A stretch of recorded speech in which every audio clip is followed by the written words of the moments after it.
Hello and welcome back students. इस video में हम लोग पढ़ेंगे physical properties of haloalkanes and haloarenes. ये एनसीईआरटी क्लास 12th केमिस्ट्री के यूनिट 6 का 4th वीडियो है, जिसमें हम लोग फिजिकल प्रॉपर्टीज़ पढ़ने जा रहे हैं। इससे पहले की 3 वीडियोस में हम लोग सामने का पोर्शन जो है वो पढ़ चुके हैं। अगर आपने वो वीडियो नहीं देखा है तो उसके लिंक डिस्क्रिप्शन में है। फिजिकल प्रॉपर्टीज़ में हम लोग को जैसे सबसे फर्स्ट थिंग यहाँ पे दिया हुआ है इसके कलर के बारे में। तो जो भी एल्किल हैलाइड्स होते हैं वो जब प्योर होते हैं तब उनका कलर जो है वो नहीं रहता है, वो सारे कलरलेस होते हैं। और वहीं पे जो एल्किल ब्रोमाइड्स या आयोडाइड्स होंगे, जब वो उसको लाइट में एक्सपोज कर दिया जाए तो वो कलर डेवलप कर लेते हैं। बहुत सारे जो हैलोजन कंपाउंड्स हैं वो वॉलेटाइल नेचर के होते हैं, मतलब हाईली रिएक्टिव होते हैं एंड उनका एक स्वीट स्मेल होता है। फिजिकल प्रॉपर्टीज़ में हम लोग यही सारी चीज़ें तो देखते हैं कि उसका कलर कैसा है, उसका फिजिकल स्टेट कैसा है, उसका स्मेल कैसा है, तो वो सारा कुछ यहाँ से आपको पता चल जाता है। नेक्स्ट फिजिकल प्रॉपर्टी में हम लोग पढ़ेंगे मेल्टिंग एंड बॉइलिंग पॉइंट के बारे में। मेल्टिंग एंड बॉइलिंग पॉइंट को आपको 4 हेडिंग्स में पढ़ना है।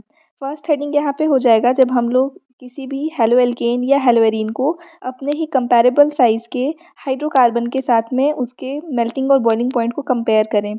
जब हम लोग कंपैरेबल साइज़ का हाइड्रोकार्बन बोल रहे हैं, इसका मतलब ये है, जैसे मान लो कि आपके पास में 3 कार्बन वाला कोई भी एक एल्किल हैलाइड है। फॉर एग्जांपल आपके पास में क्लोरोप्रोपेन है।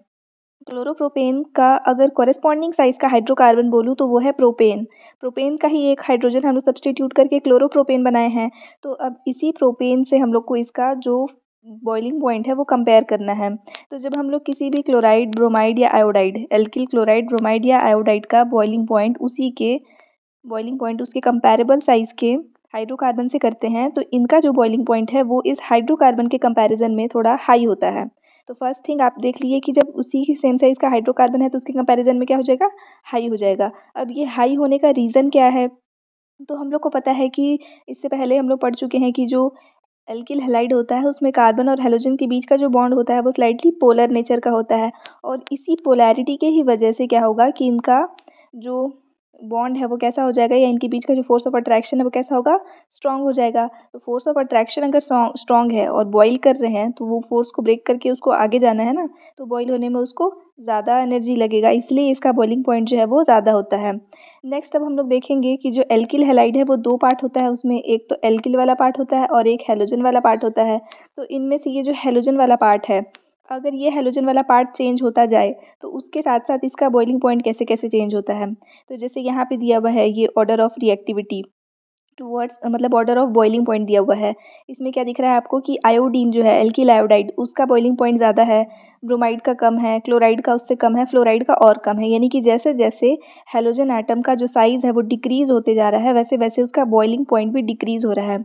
अब इसमें भी आप देखोगे कि आयोडीन ज़्यादा है, तो कैसे आप एग्जांपल ले सकते हो, जब यहाँ पे एल्किल वाला पार्ट है वो सेम रहेगा, ठीक है। अगर जो एल्किल ग्रुप है यहाँ पे जो भी कोई सा है वो अगर सेम है सब में, जैसे मान लो सब में आपका मीथेन जुड़ा हुआ है और मीथेन के साथ में कोई भी हैलोजन लगा है, तब वहाँ पे जब हम लोग कंपेयर करेंगे तो आयोडीन वाला जो कंपाउंड होगा वो जो है उसका बॉइलिंग पॉइंट हाई हो जाएगा। तो ये हो गया कंपैरिजन जब हम लोग इसके इसके हैलाइड वाला पार्ट देख रहे हैं उससे। अब नेक्स्ट हम लोग देख सकते हैं कि जब इसका जो एल्किल वाला पार्ट है वो चेंज हो जाए तो क्या होगा। अब एल्किल वाला पार्ट अगर चेंज कर रहे हैं तो उसमें हम लोग किस तरीके से चेंज कर सकते हैं। पहला चीज़ तो एल्किल वाले पार्ट का साइज़ इंक्रीज़ कर सकते हैं।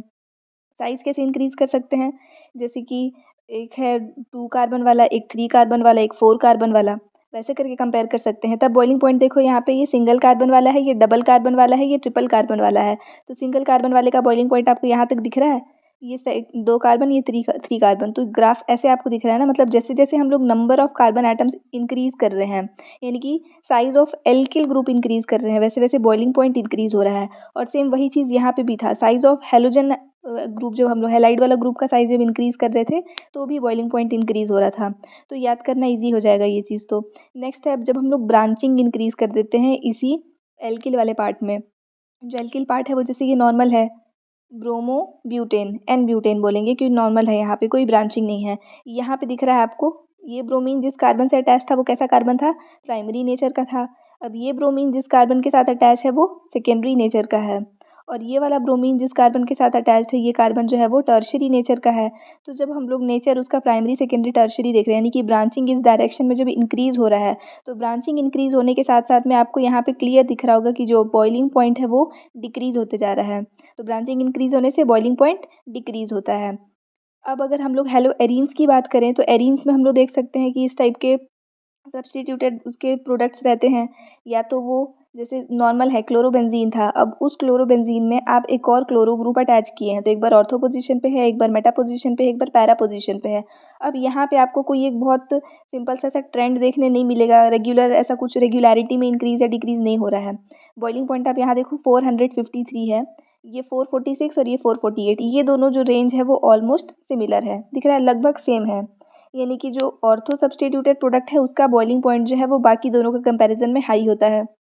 उसके बाद अगर मेल्टिंग पॉइंट की बात करोगे तो मेल्टिंग पॉइंट उसका जस्ट अपोजिट दिख रहा है, यहाँ पैरा वाले का मेल्टिंग पॉइंट सबसे ज़्यादा है। ये दोनों कंपैरेबल रेंज में ही है।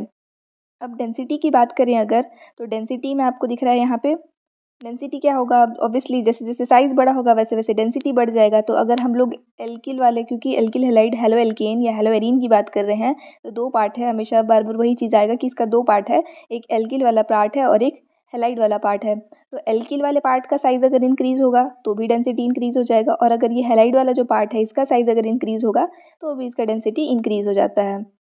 नेक्स्ट अब इसके सॉल्युबिलिटी पे आते हैं। तो सॉल्युबिलिटी की जब हम लोग बात करें तो ये जो हेलो एल्केन्स होते हैं वो वाटर में स्लाइटली सॉल्युबल होते हैं।